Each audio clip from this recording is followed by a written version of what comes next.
What's going on, guys? Welcome back to Works 360. In this video, I want us to build something a little bit different. A defensive mortar pit inspired by the mountainous terrain of eastern Afghanistan, specifically the Wanat area. Not recreating a battle, not dramatizing anything, just capturing the environment and the feel of a combat outpost mortar position. If you've ever been in one of these pits, you know they have a certain look. Hard-packed dirt, rock everywhere, dust on everything. That's what I wanted to capture here. I started out with a simple foam base and began shaping the berms. I didn't want perfect symmetry. Real fighting positions aren't clean or geometric. They're cut fast, they're practical. After carving in the berm walls, I built the HESCO barriers using small foam blocks wrapped in burlap to simulate the fabric.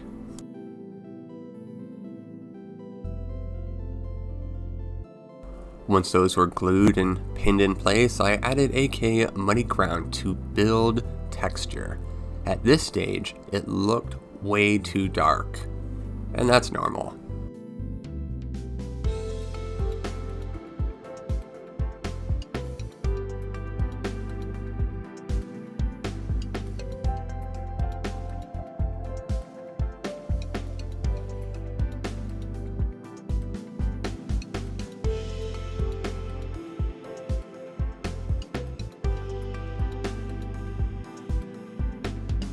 Afghanistan's soil, especially in the eastern mountains, is not rich dark mud.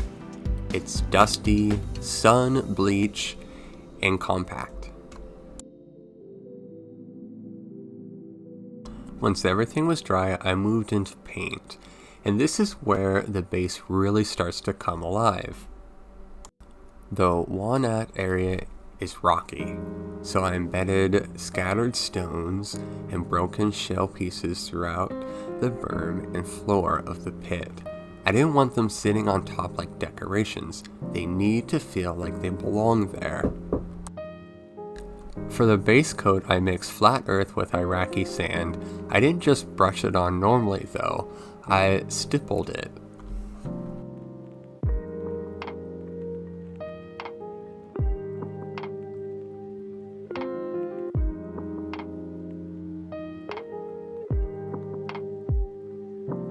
Instead of dragging the brush across the surface, I tapped it down vertically and worked it into the terrain like a wash.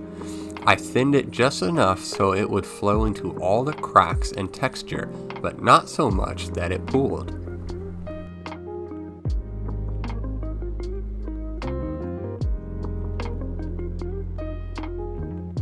The goal here wasn't smooth coverage. I wanted the paint to soak into the recesses and leave subtle variation on the raised areas.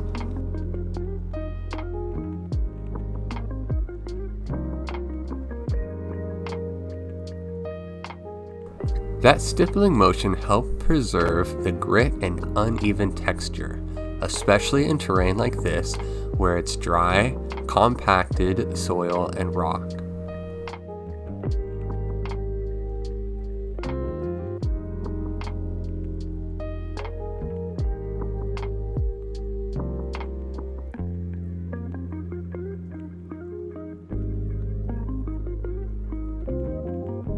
Once that base layer dried, I started building the dust effect. First, I dry brushed Iraqi sand over the entire surface. I focused on catching the raised edges and the tops of the rocks.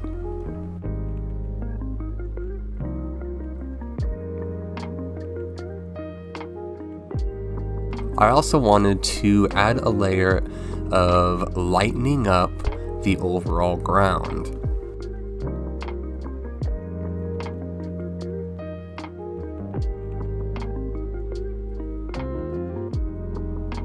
This step starts defining the texture and gives that sun-baked look.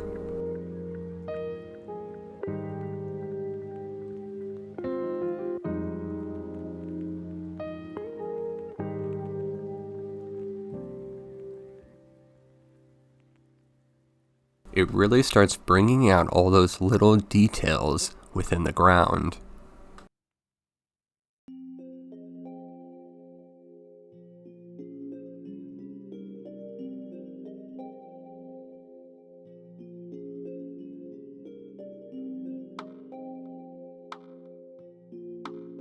Next, I spent a little more time on the HESCO barriers with khaki.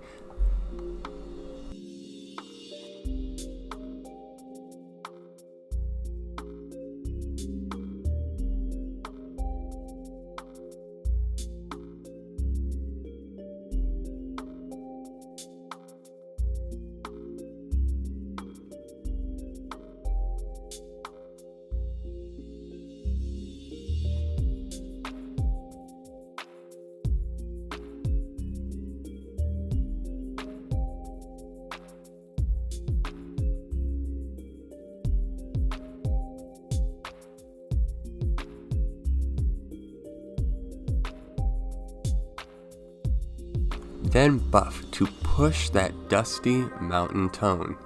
Every pass lightened it just a little bit more, and that's when it started to look just right.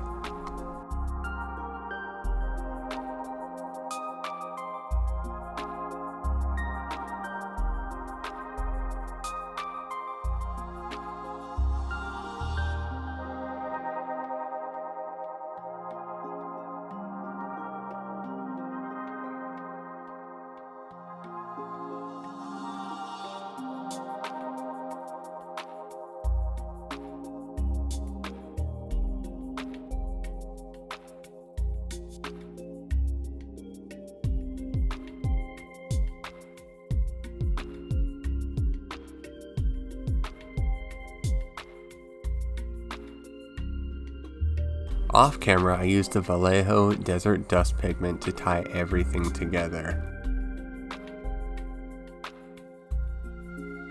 I applied it with a soft brush and worked it into the surface, especially around the mortar position and along the base of the HESCO barrier. Pigment softens the contrast from dry brushing and adds that final dusty atmosphere you can't get from paint alone. Projects like this are why I love building. It's about capturing a moment, a feeling, a place that meant something. A small defensive position, a mortar team doing their job, dust, heat, and repetition. The terrain, the dry brushing, the pigments, all of it is just there to support the story. And if you've ever stood in a place like this, you know the details matter. A mortar section doesn't look chaotic, it looks controlled. One man on the tube, one man calling corrections, one preparing the next round, everyone moving with purpose. This is a COP defensive mortar pit in eastern Afghanistan, built to remember what it felt like to stand in a place like this. If you enjoyed this video, be sure to like, comment, and subscribe, and join us in the next video.